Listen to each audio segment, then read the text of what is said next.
The Avatar universe is full of powerful benders, but among these countless benders, some hold a power far beyond the rest. These are our top 10 picks for the strongest characters in the Avatar universe. To start us off, we have Prince Zuko. As a child, Zuko did struggle with his firebending techniques, but he truly came into his own during his teenage years, thanks to the teachings of his uncle Iroh. He was even able to hold his own against fully grown firebending masters, and Zuko only grew stronger throughout the series, learning new skills from his uncle, like redirecting lightning, and more importantly, inner peace. Next up is the authoritative Equalist leader, Amon. You'll get your duel, and I will destroy you. At first, Amon may seem to have a major disadvantage when he claims he's not a bender. Amon is, however, an expert in hand-to-hand combat. He is so skilled, he is known to neutralize expert benders using no bending himself. Despite this skill, Amon is also secretly a highly trained waterbender. The few times we see him waterbend, he uses rather advanced techniques, but his strongest skill of all is the rare yet powerful waterbending technique, bloodbending. That's right, Amon can take full control over his enemies, and he can even do it without a full moon, something that was never even believed to be possible before Amon's family perfected the terrifying technique.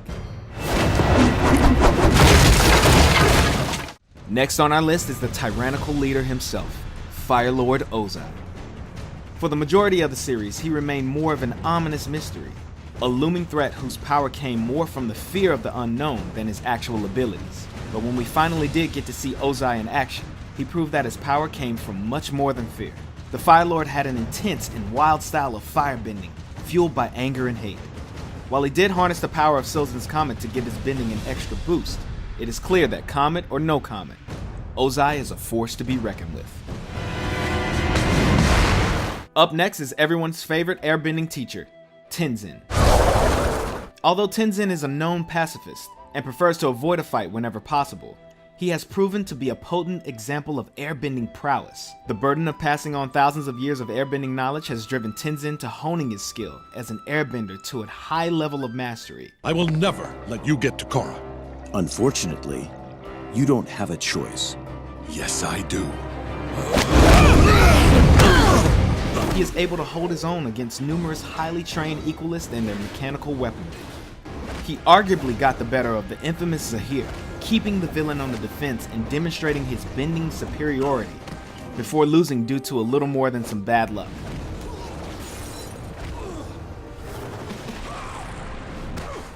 All in all, we think Tenzin could easily take Zahir in a fair fight. Strength seems to run in the family because our next entry is Tenzin's mother, Katara. Oh, great. You again. Yeah, I didn't think so. From the very beginning, Katara's sheer determination to hone her waterbending skills, even without a teacher, was a demonstration of great strength. Let's do this. From that determination, we saw Katara grow as a bender throughout the series, collecting skills like state changing, healing, and even bloodbending. Her waterbending expertise, coupled with her ingenuity, gave her a significant advantage as she found clever and unique ways to put her waterbending to use.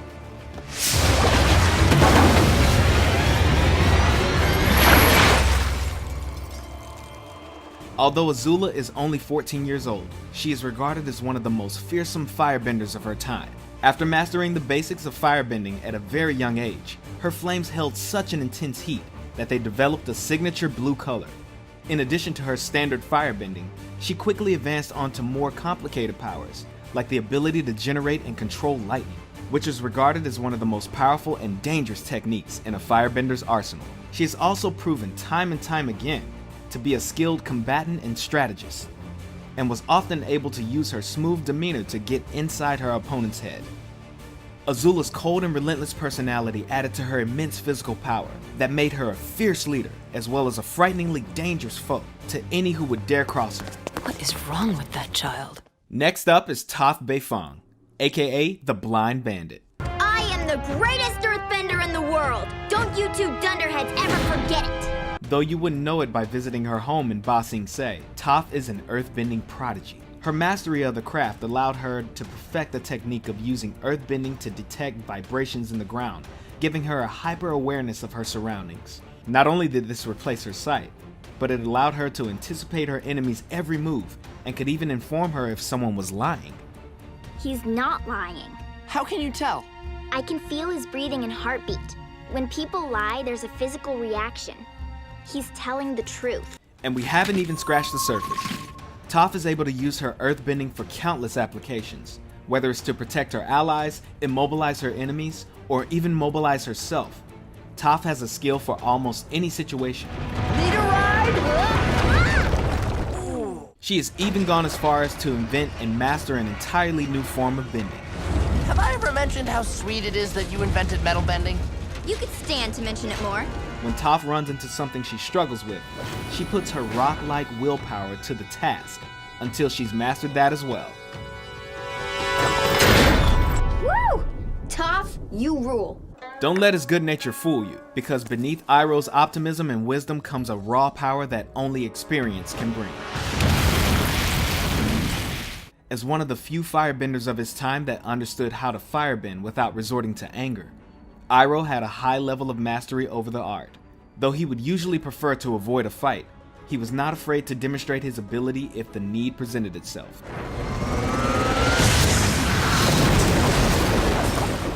In addition to his skill in firebending, he was also knowledgeable in the other forms of bending, and even went as far as incorporating techniques he learned from waterbenders.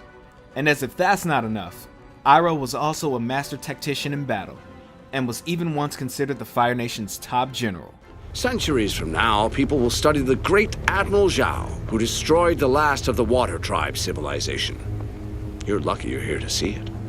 Be careful what you wish for, Admiral. History is not always kind to its subjects. Avatar Korra showed she was capable of the basics when she was a little more than a toddler. I'm the Avatar! You gotta deal with it!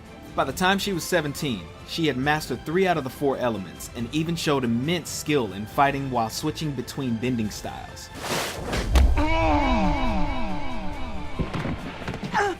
Chump. Water, fire, and earthbending came to her as naturally as breathing, as she pulled off advanced techniques with little hesitation. While she initially struggled with airbending, she eventually proved she could master that as well, and even fight using only airbending when needed. Punch, punch, punch! See? Mastered. Her grasp over the physical aspect of bending was so strong that she was able to use it to take down some of the most powerful forces in the world. With Katara as her teacher, she was also able to master the technique of healing, and through Unalaq she learned to bend the spirits, only adding to her status of one of the most powerful benders that the world has ever seen. Go in peace. Finally, we have the last airbender himself, Avatar Aang. Before Aang even knew he was the Avatar, he was an airbending prodigy, reaching the rank of master by the young age of 12, making him the youngest airbending master in history. Aang's real test would be in his mission to end the 100-Year War and bring peace to the world.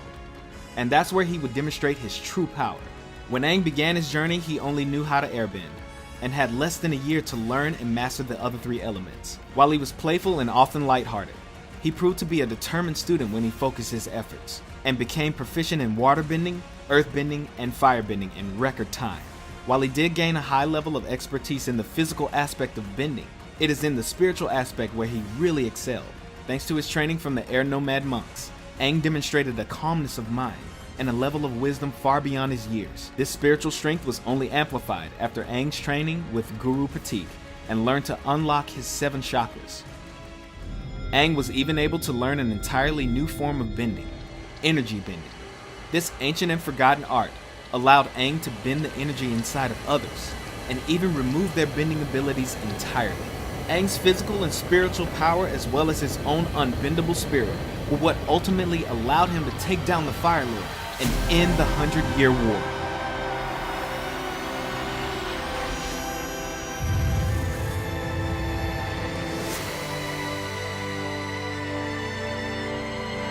Who do you think is the strongest character in Avatar? Let us know in the comments below. That lemur! He's earthbending! No, you idiot, it's the girl! Oh, of course. Nick Rewind is all about classic Nickelodeon. Want more? Like and comment below. And don't forget to subscribe to the Nick Rewind channel and hit the bell icon so you never miss a new video.